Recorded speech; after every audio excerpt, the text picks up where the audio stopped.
반갑습니다. 그,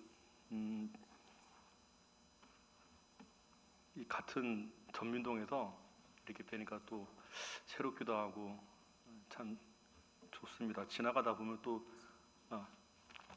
얼굴이 공개.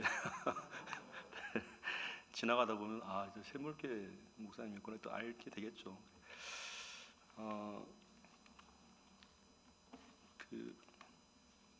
원래는 이제 목회를 이렇게 시작을 하면서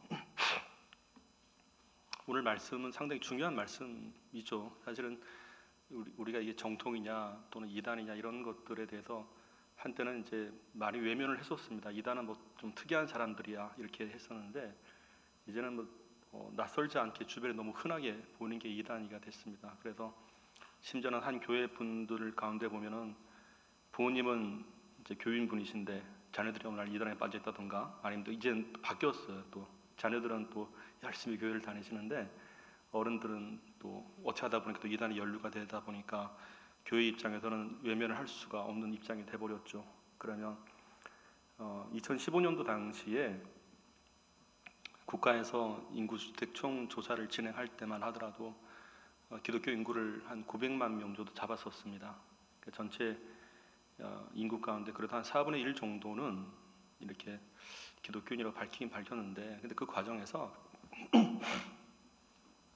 국가에서는 이게 정통이야 이게 이단이야라고 구별을 하면 안 되는 입장이죠. 그러다 보니까 그 조사하는 내규를 보면 그런 구별을 안 하게끔 써놨습니다. 그러니까 뭐 예를 들어서 저는 이제 사역을 하는 입장이니까 말씀을 드릴게요. 신천지도 어디다 쓰겠습니까? 나는 이단이라고 쓰겠습니까? 안 쓰죠. 나는 예수교라고 쓴단 말이에요. 신천지 예수교 이렇게 했기 때문에 기독교라고 체크를 하겠죠. 이런 식으로. 그런데 지금 이제 한 7년 정도 지나고 나서 우리가 추상컨대 코로나도 지났곤 했지만 전체 기독 인구수라고 밝히는 사람이 800만 명을 잡고 있습니다. 근데 거기서 역조사를 들어가게 된 거예요. 이단 사역자들끼리 해보니까 이단의 인구가 무려 200만 명이 됩니다. 지금 역조사를 해보니까. 그러면 내가 기독교인이라 말하지만 4명 가운데 1명은 이단이라는 뜻이 되겠죠. 그래도 더 이상 피할 수 없는 문제인데 지금도 이제 이단들의 포교 대상은 사실 교회입니다. 1순위는 교회 어쩔 수 없이. 그러니까 교회는 잠재적으로 언제나 이단에 노출되어 있다라고 봐야 되는 건데 궁금하지 않습니까? 왜 이렇게 말도 안 되는 것에 넘어갈까라는 얘기예요. 그래서 역으로 보자면 이단에 잘 넘어가지 않는 분들이 계세요. 좋은 팁이겠죠. 어떻게 보면 그러니까 이단에서는 가장 답답한 난제, 이단들에게 있어서 난제가 있단 말입니다. 이단에 안 넘어오는 사람들에 대한 연구에 우리가 봤던 좋은 정보인데 두 부류가 있습니다. 첫째는 이단들과의 대면에 있어서 우리 기존의 교인분들이 잘 넘어갈 수밖에 없는 것은 교리 문제 때문에 그래요. 첫째는 성경만 갖고 얘기한다. 둘째는 들어보니 말이 맞네 이렇게 되는 겁니다. 그러니까 원래 이제 우리가 기존에 왜 자꾸 성경 공부를 해야 되는 거 아니? 성경 공부를 하다 보면 이제 목사님들 통해서 성경 공부 하시다 보면 성경이 체계적으로 잡혀져요. 그러면 가장 잘 정리된 게 구원교리라는 게 정리가 되기 시작하는 겁니다. 원래 구원교리가 다른 것이 아니라 예수님이 누구신가라는 것을 성경을 통해서 체계적으로 정리가 된 상태를 말하게 되는 거예요. 그래서 기독교의 구원교리는 딱 3가지를 정리하시면 돼요. 첫째는 예수님이 누구신가 오늘 본문 말씀입니다. 둘째는 이 예수님을 어떻게 믿어야지 구원되는 건가라는 문제. 이것은 로마서 3장 23절과 24절에 대한 얘기입니다. 모든 사람이 죄를 범하였으며 하나님의 영광에 이르지 못하더니 그런데 하나님께서 예수 그리스도로 말미암아 우리를 구원해 주셨다. 그런 테마란 말이죠. 그러니까 이 얘기즉 사람이 사람을 구원할 수는 없다. 그런데 예수님밖에 없다라는 게 나와요. 그러니까 그런데 이 예수를 믿기만 하면 구원받는 건데 이 예수를 어떻게 믿는 겁니까? 라는 거예요. 이 믿음은 사람의 신념과는 다른 문제였었습니다. 이 믿음은 너에게서 난 것이 아니요 하나님의 선물이라 이렇게 되어 있죠. 그러니까 하나님의 선물인 이 믿음을 우리가 받는 건데 그럼 이 믿음을 우리는 어떻게 받아야 되는 겁니까? 로마서 말씀처럼 믿음은 들음에서 나고 들음은 그리스도의 말씀이었다 이렇게 되게 되는 겁니다. 그것이 두 번째 교리예요. 첫 번째 교리는 예수님이 누구신가? 예수 그리스도. 둘째는 이 예수님을 우리가 어떻게 해서 구원받습니까? 하나님의 선물인 믿음을 받고 예수를 믿게 되는 구원받았다. 세 번째가 삼위일체 교리예요. 이 예수님은 성부, 성자, 성령으로 같으신 분이었었다. 이 세 가지가 핵심이란 말이죠.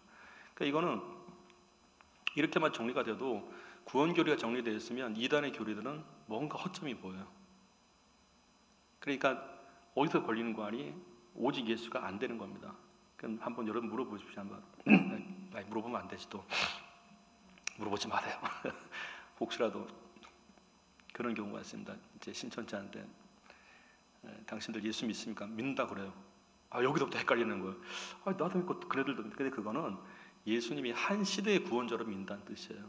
영원한 구원자로, 온 시대, 온 나라, 온 인류의 구원자로 믿는 것이 아니라 한 시대의 구원자로 믿는다고 표현하게 되는 겁니다. 그러니까 예수님을 하나님으로 보지 않고 있죠. 근데 얼핏 대화하다 보면 우리도 예수라고, 그 예수교란 말을 쓰기 때문에 그렇게 생각한단 말이죠. 그렇기 때문에 첫 번째, 이단에 안 넘어가시는 분들이 참 구원관이 잘 잡혀 있다는 겁니다. 그래서 구원관이 잘 잡혀 있으면 이단에 잘못된 걸 들으면 느껴요. 아, 뭐지?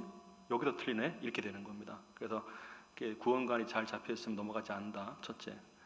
두 번째 분들은, 두 번째 부리는 뭔가 하니 이게 참 애매한 말 같은데 또 정상적인 말이에요. 말씀으로 늘 은혜 받는 분이세요. 달리 표현하게 되면 여러분 어떻습니까? 이제 예배를 드시다 보면 우리가 이런 말을 하죠. 은혜 받았습니다 말을 하죠. 은혜 받았습니다. 근데 이 은혜 받았다라는 말에 대해서는 몇 가지 전제가 나와야 돼요. 사실은 은혜 받았습니다 할 때는 첫째는 하나님이 살아계시구나. 그리고 그 하나님이 예수 그리스도를 통하여 나를 이렇게까지 구원을 알려주셨구나. 그리고 나는 하나님께서 날마다 내게 새 날을 주시는구나. 이렇게 되는 거예요. 그것을 어떻게 통해서? 예배 가운데 된 겁니다. 그러다 보니까 은혜를 받게 되면 내가 참 설명은 잘 하지 못한다 하더라도 하나님이 살아계신 걸 부정할 수 없단 말이에요. 달리 표현하게 되면 내가 예수 믿고 살아가는 동안에 내 안에 성령께서 임하셔서, 성령이 내주 역사를 표현하죠. 그러니까 성령님이 계심으로 인하여 하나님을 아바 아버지라 부르게 되었고 예수를 나의 주라 부르게 되었으며 그 성령이 나를 그렇게 가르치고 있단 말이에요. 늘 언제나. 그리고 내가 살아가는 이 기간 동안에 성령은 나에게 가르치기를 너는 하나님의 자녀야. 예수를 믿었음으로 인하여 그거를 날마다 증거시켜 주는 겁니다. 그래서 은혜라는 것은 일시적 현상이 아니고 지속이라고 표현하게 되는 거예요. 은혜는 내가 어제 은혜 받았으니까 오늘 끝이야. 그게 아니고 은혜라 말할 때는 역시 은혜가 또 세 가지 속성이 나오게 되는 거예요. 죄송합니다. 제가 이게 자꾸 버릇이에요. 이게 교리적 습관이. 그래서 첫째, 둘째, 셋째 막 머릿속에 그렇게 돼 있으니까 설교가 왜 저러지 그게 아니고 이게 제가 자꾸 이단 강의를 하다 보니까 이제 항상 그래 습관적으로 자, 세 가지입니다, 두 가지입니다, 뭐 성경 어디입니다 이렇게 되니까 예배 같기도 한데 무슨 수업 시간 같기도 하고 학원 같기도 하고 그래요. 그래서 여러분 간혹 외식도 괜찮죠. 이제 지금 계속 집밥만 드시다가 오늘 처음 외식을 하시는 분위기인데 사실 집밥이 건강에 좋습니다. 집밥 스토리도 좀 더 말씀드릴게요. 예수님께서 밥을 얼마나 잘 차려주셨는지 부활하고 나서 제일 먼저 뭐라 그러죠? 오셔갖고 얘들아 밥 먹으라 그래요. 조반을 차려놓고 하니까 제가 좀 이따 말씀드리고 그러다 보니까 이 은혜를 받았다라는 것에 대해서 내 감정의 변화를 얘기하는 건 아니에요. 내 영혼이 하나님을 부인할 수가 없다는 겁니다. 하나님의 살아계심을 나는 인정할 수밖에 없고 그 하나님께서 나를 이렇게까지 사랑하시구나. 근데 이것은 첫째는 이 은혜가 지속이 돼야 된다는 얘기예요. 우리가 한때 오해했던 게 뭔가 하니 야 은혜는 모르겠습니다. 제가 어렸을 때만 해도 그런 얘기 많이 들었습니다. 야 은혜는 수련할 때만 받는 거야. 부흥회 때만 받는 거야. 그래도 정말 그런 줄 알았어요. 그래도 부흥회 때 수련회 때는 엄청나게 기도하고 막 황홀한데 수련회 지나고 나면 시험 들어가고 교회를 안 나온단 말이에요. 고3 지나면 고3 때 막 그렇게 기도하다가 시험 딱 끝나니까 이제 마치 그런 거 다 끝난 것처럼. 그래도 저만 경험하셨나? 많이 하셨죠? 그렇게 우리 서로 다 하시면서 자 그런데 이렇게 진행이 되다 보니까 원래 은혜라는 것은 지속이 된다는 뜻이에요. 원래 하나님께서 늘 이렇게 역사하시는구나. 그런데 하나님께서 이 은혜를 주신다는 얘기는 나를 늘 새롭게 한다는 뜻이에요. 그래서 하나님이 변하지 않는다라는 이 말은 나를 늘 새롭게 하는 그 하나님이 변하지 않는다는 뜻입니다. 우리는 날마다 하나님의 은혜를 받고 살아가야 될 인생이란 말이죠. 그래서 로마서 1장 17절에 기록되기를 오직 의인은 믿음으로 말미암아 살리라 같으리라 되어 있단 말이에요. 이게 의인이란 무엇을 말하는가? 예수 믿고 구원받은 사람을 말하는 우리를 얘기하는 거예요, 사실은. 우리가 의인이 될 수 있었던 것은 하나님의 뜻에 맞게 살아간다는 뜻이란 말이에요. 그래서 이 의인은 하나님이 주신 믿음으로 날마다 살아간다. 그래서 첫째는 지속이라 말하게 되고, 둘째는 이 지속된 하나님의 은혜가 이 땅만이 아니라 저 천국 가서도 영원성이 있단 말입니다. 그 셋째가 참으로 이 은혜는 받으면 받을수록 좋은 거구나라는 무궁성이라 말하게 되는 거예요. 우리가 그래서 하나님의 은혜를 말할 때는 지속된다, 영원하다, 무궁하다는 얘기야.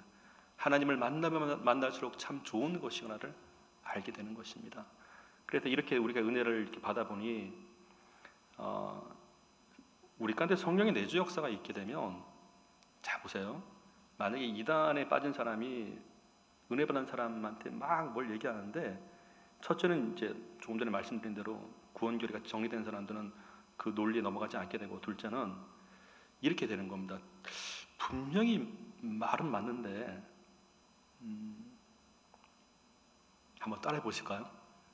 한번 따라해 보세요. 말은 맞는데 뭔가 아닌 것 같다. 이게 이단에선 난제가 되는 거예요. 왜 그럴까? 왜 이런 표현을 할 수밖에 없는 건가? 내 안의 성령이 받아들일 수 없는 겁니다. 어차피 이단은 어둠의 영이에요. 원수, 그러니까 계시록 요한계시록 12장에 보면 이렇게 돼 있단 말이에요. 옛뱀, 용, 뭐 붉은 용, 마귀, 사단이라고도 하는데 이 모든 것을 통틀어서 세상을 꾀는 자라고 돼 있단 말이에요. 그러니까 당연히 적그리스도라고 표현을 하긴 하는데, 우리가 이단을 예방해서 가장 좋은 거는, 여러분 참 단순한 말 같습니다. 단순한 말 같은데 정답이에요. 교회에서 은혜 받는다요. 근데 이 은혜 받는다는 말이 되게 어이가 없이 들리지 않습니까? 이게 얼마나 중요한 얘기인가라는 얘기예요.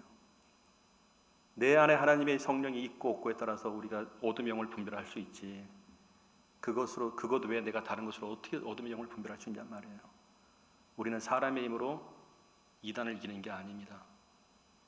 그런데 이 이단은, 이미 어둠의 영은 예수님께서 이미 이기셨단 말이에요. 그렇기 때문에 이단을 이기는 가장 좋은 방법은 사람이 예수 믿고 은혜 받는 거예요. 그거보다 더 좋은 방법은 없고, 또한 그것이 유일한 방법이며 그것이 충분한 방법이라고 표현하게 되는 겁니다. 그래 예나 지금이나 이 이단의 문제는 계속 터질 수밖에 없는 사람들이에요. 사실 오늘 이단 할까 싶었는데, 저는 참 이 십자가 밑에 이단을 띄운다는 게 영 불편하더라고요, 보니까. 그래서 오늘은 그냥 그렇잖아요. 그래서 이단을 뭐 언급을 하긴 하는데, 이왕이면 성경이 빗대어서 진짜가 뭔가 그걸 좀 말씀드리려고 하는 겁니다. 아까 이걸 하나 나눠드렸었는데, 충만이라는 곡을 제가 얼마 전에 접하게 됐었습니다. 그래서 옛날 우리 부흥사 되신 어르신들은 중간에 찬양을 하시더라고요. 그래서 저는 어르신은 아니지만 그래서 한번 좀 같이, 예수님에 대한 곡이기 때문에 한번 같이 한번 나눠볼까요?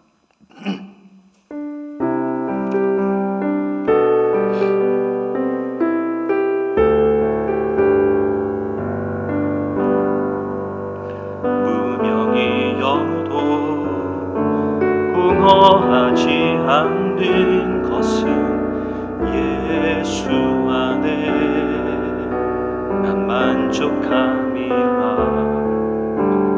가난하여도 부족하지 않는 것은 예수 안에 오직 나는 부요함이라. 고난 중에도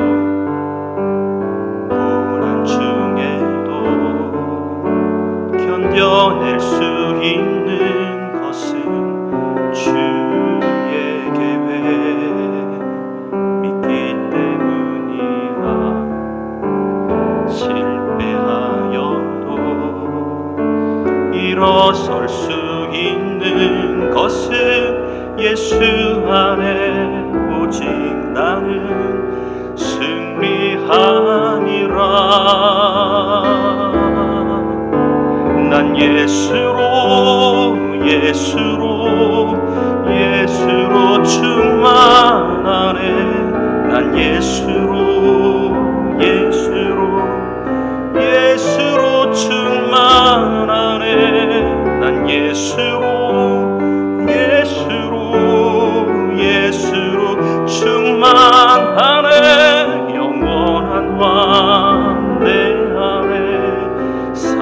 살아계시네. 내 몸이 약해도 낙심하지 않는 것은 예수 안에 난 완전함이라. 화려한 세상 부럽지 않는 것은 난 예수로 충만함이라. 난 예수로 충만하네. 세상 모든 것들도 부럽지 않네. 난 예수로 충만하네. 영원한 왕 내 안에 살아계시네. 난 예수로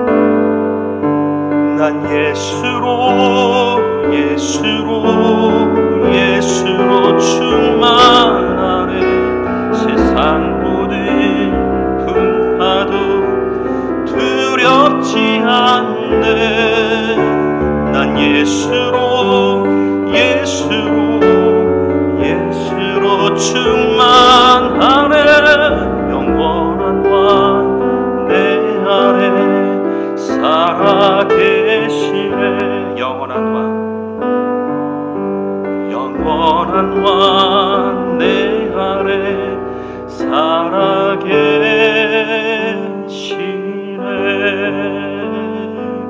아멘. 2000년 전에 예수님께서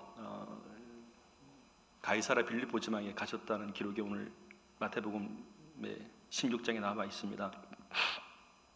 이 가이사랴 빌립보 지방은 이스라엘 중에서도 맨 위에 꼭대기 지역에 있었는데 어느 날 성경을 보니까 궁금했습니다. 왜 가이사랴 빌립보일까? 되게 쓸데없는 질문 같잖아요. 그런데 그 지역에는 이제 로마의 2대 황제였었던 가이사랴에게 이 지역을 좀 잘 보이기 위해서 그 이름을 따서 가이사라는 말을 지었다고 되어 있더라고요. 그리고 나서 이제 그 지역에서 도달했을 때 예수님께서 물으셨습니다. 제자들한테 사람들이 나를 누구로 아느냐 이 질문을 했죠. 이 질문을 하실 때에 얘기를 합니다. 어떻게 보면 요즘으로 치면 여론조사를 하신 것 같아요. 예수님에 대한 여론 어떤 것인가. 그러니까 여론조사의 결과 제자들이 보고를 하는데 더러는 세례 요한이요, 더러는 엘리야요, 더러는 또 예레미야요, 아니면 선지자 중에 하나라 하다이다 이렇게 말을 한단 말이죠. 근데 성경이 이런 기록을 한 거를 보면 참 오늘날과 별반 다르지 않을 생각이 들어요. 왜냐하면 여러분 우리가 성경을 볼 때 이게 주의를 할 점이 있습니다. 이단들이 잘못 보는 성경 중에 하나가 뭔가 하니 성경이 어느 특정한 시대에 특정한 지역에 특정한 사람을 향한 얘기다 이렇게 한단 말이에요. 그게 이단이 되는 겁니다. 그래서 하다못해 요한계시록은 AD 96년에 사도 요한이 반모섬에서 기록을 했지 않습니까? 그런데 사도 요한이 갑자기 2000년 뒤에 한국 땅에 어떤 특정한 집단을 위해서 썼을까? 그건 말이 안 되죠. 그래서 이단이라고 규정을 할 때는 특징이 있습니다.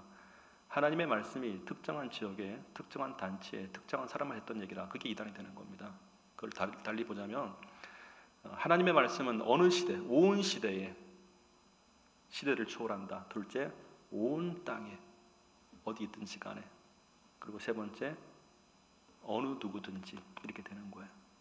왜냐? 하나님의 말씀은 진리이기 때문에. 그런데 진리에는 그래서 세 가지 조건을 갖추게 되는 겁니다. 첫째는 시대를 초월한다. 시간의 제약이 없다. 둘째는 지역에 제약이 없다. 땅에 제약이 없다. 셋째는 대상은 사람인데 근간에는 뭐 동물도 성령이 충만해야 된다 그런 집단인데, 근데 그거는 이단은 아닌데 잘못된 자유주의 신학이란 말이에요. 하나님께서 동물을 지으셨을 때는 여러분도 반려동물 많이 키우시죠. 동물을 지을 때는 동물은 사람을 향하게 만들어 놨습니다. 이 땅에 만물의 주인으로서 우리를 세워놓으셨단 말이에요. 다스리게끔. 생육정복 충만 땅을 정복하라 다스리라 이렇게 되어 있는데 모든 피조물들은 사람을 향하게 돼 있고 사람은 하나님을 향하게 돼 있단 말입니다. 그렇게 봐야죠. 그래서 이 시대를 초월하고 땅을 초월하고 사람을 초월해서 복음은 사람을 향했다는 얘기란 말이죠. 그래서 이 얘기를 들었을 때 오늘 이 본문 말씀도 한 시대의 그쪽을 향했던 얘기만이 아니라 오늘 우리에게도 동일하게 성경을 받아들여야 된다는 사실이죠. 자, 그럴 때 사람들의 반응, 더러는 엘리야라고 그럽니다. 엘리야는 사실 민족의 어떻게 보면 흥망성쇠에 대해서 방향을 잡아주던 사람이죠. 그러니까 엘리야는 상당히 큰 인물이었습니다. 그러니 예수님을 마치 민족의 성각자 정도로만 생각하는 부류가 있단 말이에요. 이 나라의 흥망성쇠에 대한 그걸 위해서만 예수를 믿는단 말입니다. 그렇게 보는 게 아니란 뜻이에요. 예수님은 한 나라의 흥망성쇠를 위해서 존재한 분이 아니란 얘기입니다. 엘리야라 본다는 뜻은. 둘째, 세례 요한이라고 그러죠. 세례 요한은 세례를 베풀고 죄사함에 대해서 천국 갈 수 있는 길을 안내해 했던 그런 예수님을 예비했던 사람이었단 말이죠. 구원에 대한 예비인데 마치 예수님을 내가 천국 가는 조건부로만 보는 거예요. 천국 가는 조건부로만. 그 셋째, 예레미야라 표현하고 있습니다. 이 예레미야는 정확히 표현하게 되면 이제 남유다 이 지역이 포로기로 붙잡히기 전에 참 나라가 어수선할 때 그때 눈물의 선지자라고 말할 정도로 예레미야 애가가 있을 정도로 참 선지자치고는 힘들었던 선지자인데 예수님께서 하필 그 시대 때 오셨기 때문에 예레미야 같이 보였던 겁니다. 뭐 AD 30년경에 이스라엘은 로마의 지배를 받고 있었기 때문에 그렇다는 얘기죠. 그러니까 그래봤자 뭐죠? 사람이야. 그래봤자 한 시대의 구원자밖에 되지 않는다는 얘기죠. 그렇게 인식을 하고 있었던 거예요. 예수님에 대해서. 우리가 오늘날 신앙생활을 하면서 이것은 어쩌면 우리에게 주의사항이 아닌가 생각이 드는 거예요. 예수님이 누구냐라는 이 질문. 그래서 한 시대에 우리가 이단 아니라 치더라도 그러면 이단과는 별개로 우리가 믿고 있는 우리들이 잠재적으로 조심을 하려면 예수님이 누구신가라는 이 질문을 좀 진지하게 받아들여야 되지 않을까 그 생각이 드는데 그러니까 어차피 여론에서는 정답이 안 나왔습니다. 그러니까 예수님께서 두 번째 그러면 너희는 이제 너희가 누군가 하니 제자들이죠. 그러니까 너희는 나를 누구라 하냐 그러니까 예수님과 동고동락을 했었던 사람들 예수님의 말씀을 듣고 보고 배우며 예수님은 역사하신 그것을 보여주셨기 때문에 그걸 봤는데 그 중에 베드로가 정답을 말합니다. 예수님, 주는 그리스도시요 살아계신 하나님의 아들이십니다. 이렇게 고백을 하니까 예수님은 즉각적으로 반응을 해주세요. 바요나 시므나 네가 복이 있다. 이게 시작이었습니다. 그리고 이를 알게 하는 것은 혈육이 아니라 하늘에 계신 내 아버지라 답안의 출처를 또 말씀해 주셨죠. 그럼 여기서 우리가 중요하게 짚어낼 게 하나 있습니다. 질문은 성자 예수님께서 하신 것이고 답안은 성부 하나님이 해주신 거죠. 여기서 놀라운 일이 일어납니다. 이 물음과 답안은 흠이 없다는 뜻이에요. 그래서 우리가 신앙생활을 하면서 평생 신앙생활을 하면서 글쎄요, 저도 처음에 성경을 보다가 너무 모르고 출발했어요. 목회를 너무 몰랐어요. 보니까 그래서 원래 이제 찬양 사역을 하다가 전민동 와 보니까 뭘 알아야죠. 찬양만 하다 보니까 그래서 이게 내가 목회 길을 하나님은 원치 않으신데 내가 왔는가 그 생각이 들었어요. 오늘 갑자기. 그래서 목회가 힘들면 마치 그런 느낌 있잖아요. 야, 내가 너 부른 적이 없는데 너가 그냥 하는 거야. 그런 마귀 유혹이 있더라고 보니까. 그래서 이게 참 그래서 어떻게 할까 하다가 이제 좋은 스승님을 만났습니다. 그래서 성경을 정독을 하라 그러시더라고요. 그래서 살고 싶었어요, 정말. 그래서 성경 정독을 하는데 교회가 지하에 있을 때 벽에다가 성경을 보통 뭐 창세기 1장, 2장 그렇게 한 게 아니고 1장 몇 절, 50절까지 있으면 칸수를 다 나눈 거예요. 그래서 6년을 읽었어요. 그렇게 살고 싶어하고 6년을 딱 읽고 나니까 조금 알겠더라고요. 아하, 이런 거구나. 그런데 가장 중요한 질문이었습니다. 예수님이 누구신가라는 질문이에요. 사실은 우리가 흔히 들었던 그런 얘기가 아니었었죠. 그래서 이 무흠한 질문과 대답, 예수님이 누구십니까? 주는 그리스도시요 살아계신 하나님의 아들이십니다. 내가 많이 고백했었고 그랬지만 내가 정확히 몰랐었구나라는 생각이 들더라고요.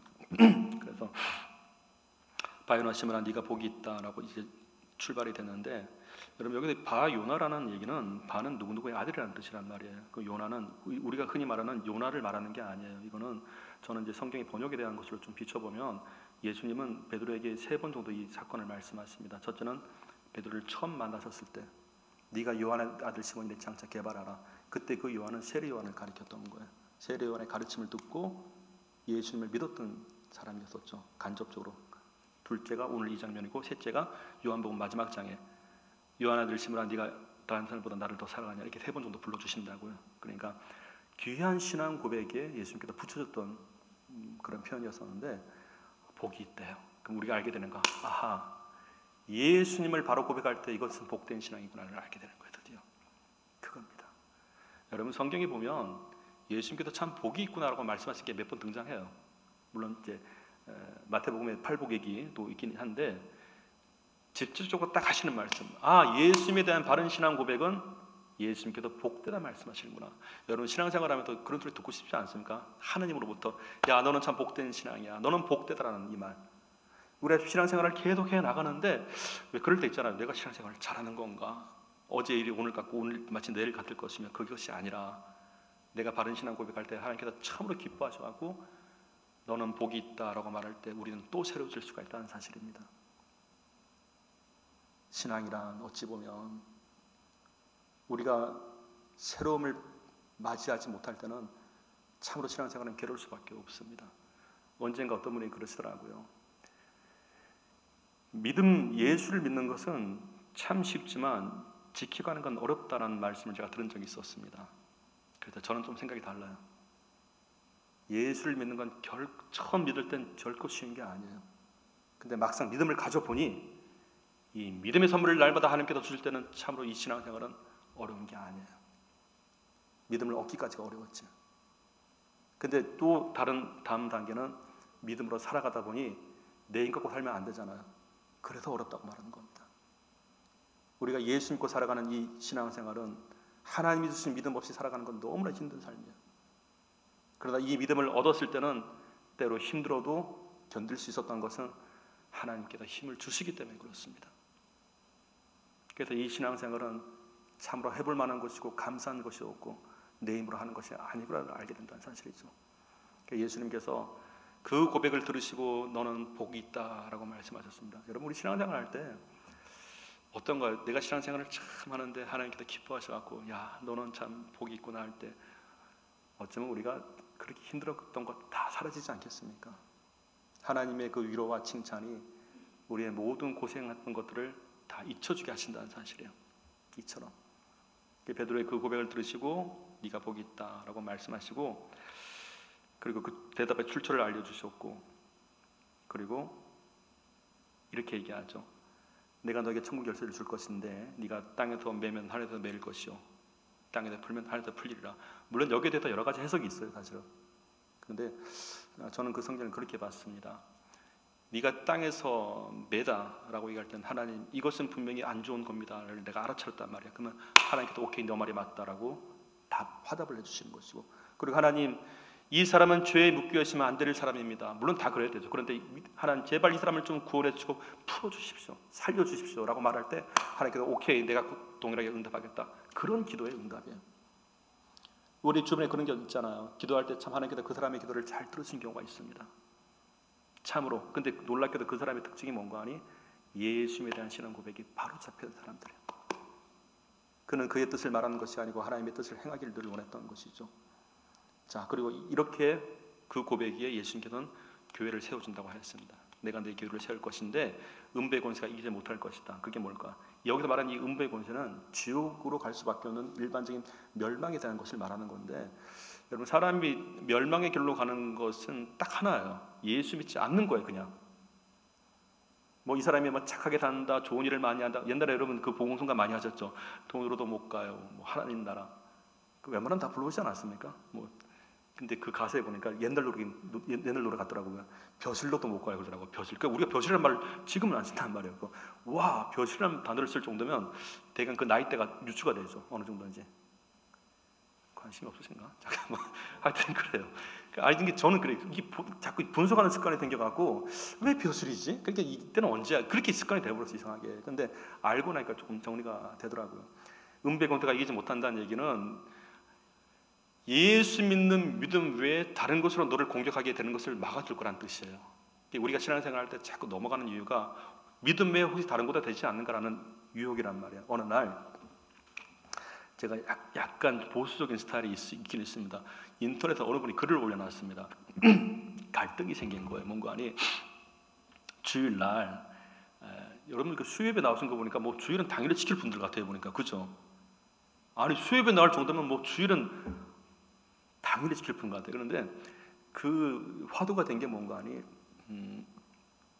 바베큐를 하러 가야 되는데 하필 예배 시간하고 겹친 거예요. 그러니까 이분이 고민하고 인터넷에 글을 올려놨습니다. 예배도 지켜야 하고 바비큐도 하고 싶고 고민된다고. 그러니까 거기에 수많은 크리스찬들이 댓글을 달았습니다. 어떻게 달았는가? 별의별 의견이 다 나왔는데 이게 익명으로 쓰다 보니까 속마음이 다 나와버렸어요. 속마음이. 와, 그 익명의 좋은 점 그거더라고. 진실을, 그들만의 진실을 다 드러냈대요 보니까. 그래서 뭔가 아니 1부 예배 드리고 가면 됩니다. 2. 새벽 예배 드리고만 하나님이 다 아실 겁니다. 3. 그 지역에 가서 가까운 교회 가도 됩니다. 별별 얘기가 다 나와요. 그리고 뭔가 아니 바비큐를 그냥 하십시오. 하나님은 당신의 애탄 마음을 아실 겁니다. 별별 답이 다 나와요. 그래서 가만 보다가 저도 익명이니까 댓글을 하나 달았습니다. 뭐라 달았겠습니까? 이렇게 썼습니다. 바비큐 참 많이 컸다. 바비큐와 주일 성수가 갈등이 되는 거예요. 근데 그게 뭐 익명으로 하니까 속마음을 다 드러낸 거죠 사실은. 여러분 어떻습니까? 어느 순간인가 우리가 하나님께서 참 복 주시겠다 약속하신 이 주일마저도 내가 갈등을 할 수밖에 없는. 근데 그거는 이렇게 봐야 돼요. 바비큐가 세서 그런 건 아니에요. 엄밀히 말하자면 바비큐는 멀쩡합니다. 내 믿음이 약해져 버린 거지. 그런 거예요. 그래서 아까 말씀드린 대로 오직 의인은 믿음으로 말미암아 살리라 함과 같던 이 말씀도 로마서 1장 17절 그것도 우리가 이 믿음 생활을 한다는 것이 하나님께서 주신 믿음이 없다면 우리는 살아간다는 것이 결코 우리 힘으로 되지 않는다는 걸 말하게 되겠죠. 그렇게 되는데 자 오늘 이제 마무리하도록 하겠습니다. 중요한 거 예수님께서 하셨던 베드로의 고백 주는 그리스도시요 살아계신 하나님의 아들이십니다 라고 말할 때 사실 이 말씀에는 참 놀란 게 있더라고요. 주는 그리스도라고 말할 때 원래 그리스도는 구세주 또는 메시아, 구원자 이런 뜻을 담고 있는데 그걸 직역해서 풀자면 하나님이 기름 붓다라는 뜻이란 말이에요. 아마 다 아실 겁니다. 그렇죠? 다 아는 걸 뭐 제가 또 얘기하는 거지 않습니까? 그래서 원래 이 기름 붓다라는 얘기는 이제 왕으로서 또는 제사장으로서 이렇게 우리에게 보내주신 분인데 그래서 그리스도는 이름이 아니고 직함이라 표현하게 되는 거예요. 직함. 그러면 하나님 그리스도라는 얘기는 성부 하나님이 기름을 붓다라기 때문에 그리스도란 말 자체에서는 하나님의 주체란 것이 나타나요. 하나님이 이 일을 행하셨다. 그러니까 하나님께서 우리를 구원하시기 위해서 왕으로 보내주셨다. 대제사장으로 보내주셨다. 그래서 성경에 보면 만왕의 왕 또는 만유의 주 또 우리의 대제사장 이런 표현들이 나왔게 됐던 것입니다. 그러니까 이 얘기는 성자 하나님인 예수님께서 인간의 몸을 입고 이 땅에 오셨다. 하나님이 성부 하나님이 그렇게 보내셨다. 예수님은 그 성부 하나님의 뜻에 100% 순종하셨다라는 말이 돼요. 그래서 그리스도란 말은 우리의 구원을 위해서 하나님께서 보내주신 분 오직 유일하게 그러니까 이걸 다른 말로 우리를 구원할 분은 성부 하나님께서 예수님밖에 없었습니다라는 얘기입니다. 그래서 예수님께서 이 말씀을 하실 때 내가 곧 길이요 진리요 생명이니 나로 말미암지 않고는 아무도 아버지께로 올 자가 없다. 오늘은 이제 오늘 이 예배의 제목이 예수 그리스도예요. 그렇기 때문에 주는 그리스도라고 말할 때 주님께서는 성부 하나님께서 하늘 아버지께서 우리를 구원하시기 위해서 보내신 유일한 분입니다라는 뜻이 되는 겁니다. 그러니까 이것이 정답이었죠. 예수님이 누구신가? 그 둘째는 살아계신 하나님의 아들이십니다라고 말할 때는 예수님은 원래 하나님과 같은 분이셨지만 이게 원래 하나님과 같다는 분이 다른 게 아니라 하나님으로서 성부, 성자, 성령이 동일하다는 뜻이에요. 그래서 원래 이 삼위일체라는 말은 세 가지 이 내용을 담고 있어야 되는 건데 사실 이 삼위일체가 정리가 안 된 것이 이단들이에요. 그러니까 막 자기들 마음대로 요리를 해버리는 거죠. 그래서 이 삼위일체라 말할 때는 세 가지만 정리하시면 됩니다. 하나님으로서 뜻이 같다는 얘기예요. 그러니까 예수님께서도 내가 스스로 말하는 것이 아니라 아버지께서 내 안에 계셔서 그 일을 나타내는 거라. 그리고 성령도 하나님의 깊은 것이라도 통달한다. 그 하나님의 뜻이 같다. 그 뜻 가운데 하나가 뭔가 하니 우리를 구원하고 싶다는 얘기였었습니다. 그래서 하나님의 뜻은 데살로니가전서 4장 3절에 이렇게 되어 있죠. 하나님의 뜻은 이것이니 너희의 거룩함이라 이렇게 되어 있단 말이에요. 여러분 갑자기 여기서 궁금하시죠? 거룩이 뭔지. 눈에 보이는 겁니까? 그러니까 저는 옛날에 그걸 몰라갖고 거룩이 목소리가 쉰 게 거룩인 줄 알았어요. 정말 그 있잖아요. 막 기도 많이 하면 목소리가 막 원래 성대 결절이 생긴 건데 그걸 모르고 제가 재밌는 얘기 하나 말씀드릴게요. 능력을 받고 싶어갖고 되게 궁금했습니다. 그 능력이라는 게 왜 옛날 이제 우리 목사님들 선배 목사님들 보니까 죽은 소도 살리고 있더라고 보니까. 그래서 부럽기도 하고 보니까 뭐 이제 무속인들은 뭐 맞추기도 하고 자존심이 상한 거 갑자기. 아니 명색이 주의 종인데 무속인보다 못해도 되겠냐. 그래서 어느 순간에 뭔가 초인적인 사람이 되야겠다 싶어갖고 별걸 다 했습니다. 그래서 막 산에 찾아가고 제 나름대로 분석을 해본 거예요. 그러니까 죄송합니다. 이건 한때 그렇다는 얘기 지금 안 그럽니다. 영빨을 받기 좋은 해발이 있대요. 700, 800m. 저 혼자 조사를 한 거예요. 오케이 700, 800m. 둘째 시간대가 있대요. 영빨 받기 좋은 시간대가 11시부터 1시까지 밤. 오케이. 그리고 셋째 가장 높은 곳에서 기도할 것. 그리고 넷째 목에 피가 날 것. 목이 피날 때까지 기도라는 얘기예요. 그 조건을 다 달았습니다. 달아갖고 오케이 내가 간다. 그래서 오늘 저쪽 여러분 도곡산 기도는 아시죠? 도곡산 기도. 이상하다. 있어요. 대중분들 많이 가신대요. 그래서 낮에 탐색을 한 겁니다. 오케이 내가 오늘 능력을 받으리라. 그래도 내가 반드시 예수님 만나서 나도 변화되리라. 초인적인 인간이 되리라. 그래갖고 다 적었으니까 갔어요. 낮에 물색을 하고 갔는데 11시니까 이제 10시 반도 안 돼요. 시간 딱 재갖고 한 10시 40분 돼갖고 올라갔어요. 그때까지 기도하면 안 돼. 11시까지 기다리는 거야. 딱 보니까 11시더라고. 자 이제 기도 시작한다. 주야 막 왜 목에 피가 나야 되니까 주여 하다가 이제 후라시를 들고 가는데 한참 기도한 것 같아요. 제 생각에. 그래갖고 딱 보니까 5분 지났더라고요. 얼마나 마음이 괴로운지. 그래갖고 그냥 막 어쨌든 간에 막 12시를 넘겨야 되니까 그래갖고 11시 50분 딱 돼갖고 막 고함을 지르고 주여 하다가 걱정이 되는 거야. 아직 목에 피가 안 났으니까. 그래갖고 50몇 분 됐고 침을 탁 뱉었는데 와 피가 난 거예요. 실핏줄. 피는 피잖아. 똑같은 혈액이니까 조건을 갖춘 거 아니에요. 미달이라도 합격하면 되는 거 아니에요. 그래서 와우. 그래갖고 이제 12시만 되면 돼요. 12시 딱 됐는데 기다렸죠. 예수님 이제 오세요 빨리. 제가 다 했으니까 시간도 지켰고 피도 났고 자 빨리 예수님 오세요. 안 오시는 거예요. 빨리 예수님 제 머릿속에는 죄송합니다. 그때는 그랬다. 그래서 빨리 예수님 오시고 저는 이제 초인적인 인간이 돼갖고 막 그 대전에 가갖고 막 근데 안 오시대요. 그래갖고 왜 이러나. 근데 저 위에서 어떤 여자분이 주여 이러는 거예요. 아이고 해발이 틀렸구나. 나보다 더 높은 곳에 얼마나 그 여자분이 믿던지 갑자기 내가 여기서 뭐 하고 있지? 그래서 막 속이 상해갖고 오늘 기도 틀렸다. 예수님께서 거기 가셨나 보다. 그래갖고 내려왔어요. 내려와갖고 주여 이거 뭐 기도도 뭐건 간에. 그래갖고 가만히 이제 있다가 앉아 있는데 이상한 마음이 들더라고 보니까. 그래서 내가 뭔가 걸린 게 있구나 하나님 앞에. 그때는 알겠더라고요 보니까. 그래서 내가 힘들 때마다 의지했던 것들이 있어요. 가만히 보니까 이 언젠가니 찬양 사역을 하다가 교회를 개척하다 보니까 찬양 멤버 가운데 청년 한 명이 이런 거예요. 전사님, 제가 그때 전도사였으니까 전사님 목회하다 힘드시면 유로 받으시라고 불법 영상을 CD를 150장을 거준 거예요 저한테. 그러니까 어떻게 하죠? 힘들면 그런 거 있잖아요. CD는 나의 목자니 내가 부족함이 없으려다. 그런 분위기가 된 거예요. 그러니까 힘들면 영상 틀어놓는 거예요 보니까. 목회가 될 리가 있나. 근데 그게 딱 걸리더라고요 머릿속에 갑자기. 뭔가 있구나. 그래서 내려가고 CD들을 다 부셨어요. 다. 그렇게 힘들면 봤던 CD를 다 부셨는데 근데 마음속에 다큐멘터리는 좀 아깝더라고요 보니까. 그래갖고 다큐멘터리는 따로 빼놨어요. 이렇게 빼놓고 나서 이제 자 기도해야지 하는데 그때는 확실하대요. 죄송합니다. 그때는 들렸어요 진짜. 그것도 부셔라 그러더라고요. 뭔지 알았습니다. 예수님만이 나의 구원이 아니었었구나. 내가 힘들 때마다 의지했던 것이 내가 그것을 나의 주로 삼았구나. 내가 진짜 힘들 때 찾아가는 것이 그의 하나님이더라고 보니까. 그래서 그걸 부셨어요. 그것도 다 부수고 나니까 달라지는 게 있더라고요. 보니까 뭐가 달라지는 거 아니?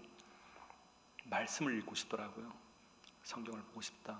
그 마음이 찾아왔어요. 그리고 둘째는 정한 시간에 기도하고 싶더라고요. 정한 시간에 기도. 그래서 밖에 있다가 이제 구시기도, 보통 우리가 말하는 구시기도라는 게 영어 성경에 9 o'clock이라고 되어 있는데 이게 원래 그 이스라엘 지도 시간대 맞춰 보면 9 플러스 6, 15시, 오후 3시가 된단 말이에요. 오후 3시 예수님께서 십자가에서 운명하셨던 시간 말하게 되는 겁니다. 그래서 오후 3시만 되면 이제 교회를 들어오는 거예요. 그게 되는 거예요, 갑자기. 그래서 이제 밖에만 있다가 되면 한 오후 3시 되면 무조건 교회와 기도하고 성경 보고. 그게 하나님의 선물인 줄 알았어요. 하나님의 선물은 그 마음에 빌립보서 2장 12절 13절 말씀, 2장 12절 13절 그 마음에 소원을 주시고 하나님의 기뻐하심을 따라 행하게 하시구나. 그게 되더라고요 보니까. 여러분 그렇지 않습니까? 신앙생활을 했는데 내가 아무리 마음을 먹어도 안 될 때가 있잖아요. 근데 어느 날 보면은 내가 하나님이 기뻐하는 관계가 되니까 하나님께서 기뻐하는 마음이 찾아오고 하나님께서 기뻐하시는 행위가 나타나기 시작하고 그걸 다른 말로 뭐라 하니 거룩이라 말하는 거더라고요. 그게 거룩은 내가 만들어내는 것이 아니라 하나님과의 관계가 좋아지니까 그의 언행 심사가 하나님께서 기뻐하실 만한 것으로 나타나기 시작한다고 표현하게 되는 거예요. 그래서 우리 지도 교수님이 자주 쓰는 말이 있습니다. 존 웨슬리 그 설교에 보면 그게 있습니다. 사람이 거룩함으로 행복한 게 아니라 행복함으로 거룩해지는 거라고. 이때 행복이 무엇인가? 내가 하나님과의 관계가 좋아졌다는 뜻이에요. 그러니까 하나님과의 관계, 여러분 그렇지 않습니까? 사람 관계가 좋으면 좋은 생각이 나가죠. 좋은 말들이 나가지 않습니까? 그래요. 관계가 좋으니까 다 해결돼 버려 보니까 그거더라고 보니까. 그래서 주는 그리스도시요 살아계신 하나님의 아들입니다라는 그 고백 뒤에 참 많은 것이 달라졌습니다. 이단에 대한 얘기, 결코 피할 수 없는 주제가 되는 이 현 시대에서 우리가 어떻게 대응하며 내 믿음을 어떻게 지켜갈 것인가라는 이 주제는 엄밀히 말하면 내 구원은 주님밖에 없습니다라는 이 사실이 세월이 지날수록 더 분명해지기 시작하는 거예요. 가면 갈수록. 그래서 그 하나님이 나를 새롭게 하십니다. 나를 새롭게 하시는 그 하나님이 변하지 않으시는 겁니다 라는 고백을 하게 되는 것이죠. 많이 들어왔고 많이 고백했었던 이 고백, 예수님이 누구신가라는 이 질문에 우리는 어쩌면 지금도 답을 해야 될 사실이에요. 그리고 그것이 내가 이단을 예방할 수 있는 유일한 길이기도 하고 이단이 어떤 말을 내게 꺼낸다 하더라도 그것은 헛된 말이라는 것이 들려지기 시작한다는 얘기죠. 언젠가 조사를 한 적이 있었는데 신천지가 지금 한 20만 명이 생각을 하고 있습니다. 그런데 그 가운데 30%가 청년들이에요 지금. 그런데 이 청년들 가운데 지금은 또 변동이 생길 수 있는데 신천지 구성원의 90%가 기존의 교인들입니다. 그렇게 구성이 되어 있어요. 그러면 우리가 궁금하죠. 되게 궁금하지 않습니까?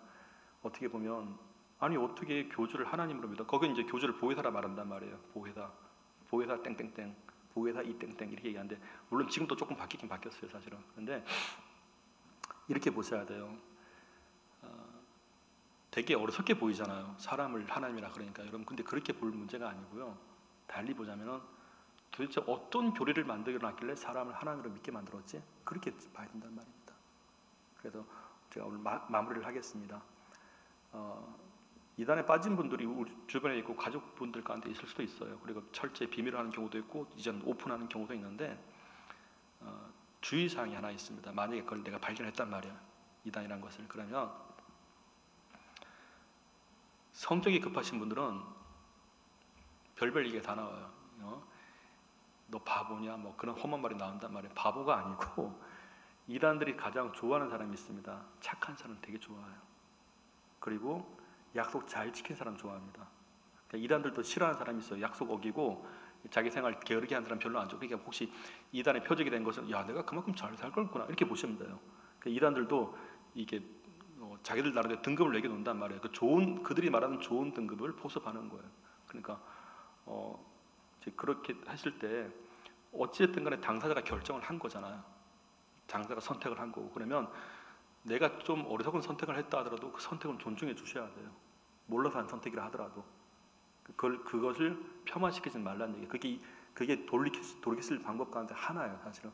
그러고 나서 시간이 흐르고 나서 이제 선택에 대해서 험한 말을 하지 마시라는 거, 기다려줘야 된다는 것이 있고, 둘째는 주의사항. 이단에 있다가 이제 나온 분들이 계세요. 근데 여기는 안 계시겠죠, 그죠? 없으라 믿습니다. 자, 그런데 이분들이 이제 교회 와서 나는 이단에서 나왔습니다라고 말을 한단 말이에요. 그래서 대부분 다 환영을 해요. 고생했다고. 저는 반대입니다. 왜냐하면 이렇게 보시면 돼요. 이단의 교리라는 건 상당히 무서운 독서보다 같아요. 그래서 흰 도화지에다가 막 낙서를 해놨다고 보시면 됩니다. 근데 낙서가 뭔가 아니란 걸 알았다는데 100% 아는 게 아니고 부분적으로 아닌 걸 알게 됐단 말이에요. 부분적으로. 그래서 나온 거예요. 근데 거기다 대고 우리 목사님께서 이제 정상적인 설교를 한다면 낙서가 되는 곳에 아무리 글을 써도 글씨가 안 보여요. 그런 논리입니다. 그래서 정말 교회를 다니고 싶거든 전문 상담소에 가서 그게 그들을 위한 것이고 교회를 위한 일이란 말이에요. 전문 상담소 가서 당신이 이제까지 배웠던 거 다 점검을 받고 확인서를 떼오라 하세요. 그럼 그게 그 사람에게도 좋고 교회도 좋은 겁니다. 왜냐? 정리가 되지 아니하면 목사님의 설교를 듣는데 부분적으로만 수용을 해요. 그리고 나서 속으로 그래도 이거는 그쪽 말이 맞아 이렇게 생각한단 말이에요. 그래서 위험했던 겁니다. 그래서 혹이라도 정말 건강한 교회로 유지를 해야 되는 그런 상황이라면 당연히 그렇게 해야죠. 그래서 혹이라도 그런 분들이 있다면 정말 그분들을 위해서 하는 얘기예요. 대전에도 많이 있습니다. 대전에도 정 모르겠는 저한테 전화하세요. 제가 주의사항, 이단들도 이단을 상담소를 차렸어요. 이단을 상담하고 또 있더라니까요. 보니까 깜짝 놀랐습니다. 그래서 이제 거기다 다 점검을 받고 이제 확인서를 받아오면 그때 교회도 받아주시면 교회도 좋고 그분도 좋다는 얘기죠. 오늘 뭐 좀 귀한 시간 내주셔서 감사드리고 이단의 예방은 가장 좋은 교회에서 단조로운 말 같지만 정답 말씀으로 은혜 받는 것이 가장 좋다라는 거 기도하고 마치겠습니다. 하나님 아버지 감사합니다. 참으로 좋은 날, 이 귀한 날에 우리가 이 수요 예배를 드리면서 예수님이 누구신가라는 이 질문이 이미 어쩌면 주님께서는 그 답안까지 우리에게 알려주셨는데 나의 평생에 예수님만이 나의 구원자요 주께도 우리를 부르시는 그날까지 이 신앙이 흔들리지 아니하고 오히려 이 신앙이 더욱더 견고해짐으로 하나님 우리가 이 땅에 사는 동안에 우리에게 맡겨진 참으로 그 귀한 일들을 부작용 없이 다 행할 수 있도록 도와주시옵소서. 그래서 우리가 주께도 우리를 부르시는 그날에 주여 보시옵소서.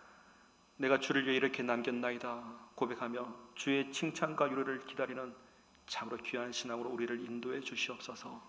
감사드리며 예수 그리스도 이름으로 축복하며 기도 올립니다. 아멘. 네, 감사합니다.